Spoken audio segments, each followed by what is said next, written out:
Yesterday's swearing in of the first appointed Democratic Republic of Congo Minister for Regional Affairs 2 years after joining the East African community came with the hope Kinshasa would start to honor its obligations to the community. The minister from the DRC came also in my office this morning at 8, and he was bringing good news about the arrears. The DRC owes the community $14 million, the highest of all the partner states.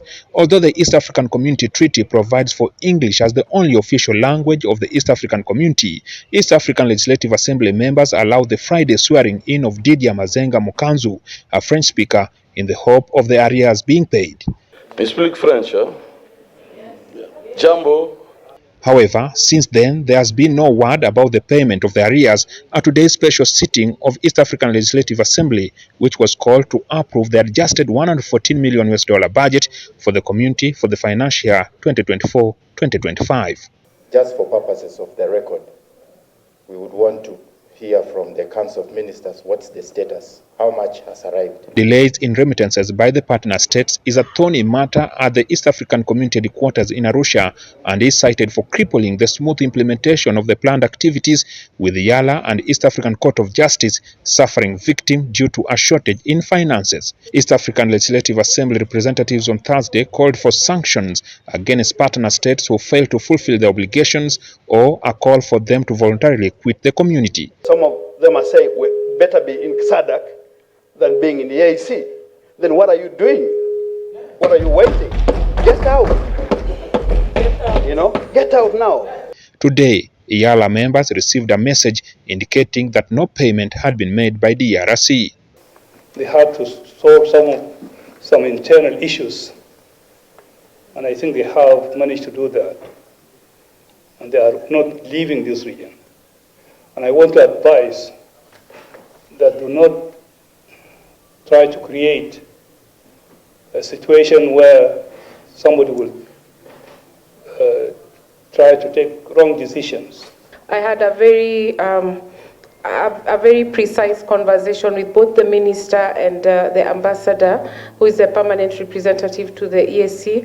And by the end of the deliberations, we sent them a proper invoice of how much they owe. We tabulated. Okay, there are 3 financial years in a nutshell, and they will make good their promise, and I was very convinced by the conversation we had. The August House was compelled to hold the special sitting to pass the budget for the financial 2024-25, with only 1 day left for the 2023-24 budget to lapse.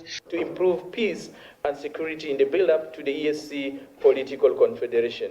Critical questions raised about the budget include the failure of the Council of Ministers to furnish the Assembly with a report on peace, security and foreign policy coordination in the region, which is a statutory requirement, and the enforcement of the non-tariff barriers. Substantial effort in the peace and security situation in the Democratic Republic of Congo. These are efforts that require substantive debate of this House. I have frustrations with this House, Right Honourable Speaker. When it comes to heavyweight lifting, the Council backtracks. When is Council going to gain the necessary courage?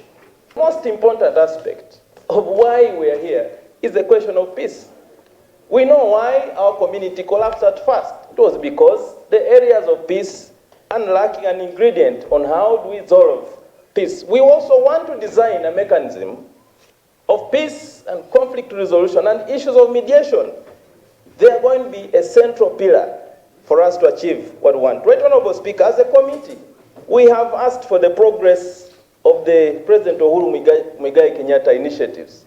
We don't have the progress of the report. What is happening? I think there was a misunderstanding as to the nature of deployment and engagement, which resulted in the departure of the East African Regional Force. Now there is the SADC forces. Of course, it's a matter of concern that civilians continue to suffer. But I hope that sooner rather than later, all the leaders will get together and ensure that that issue is handled.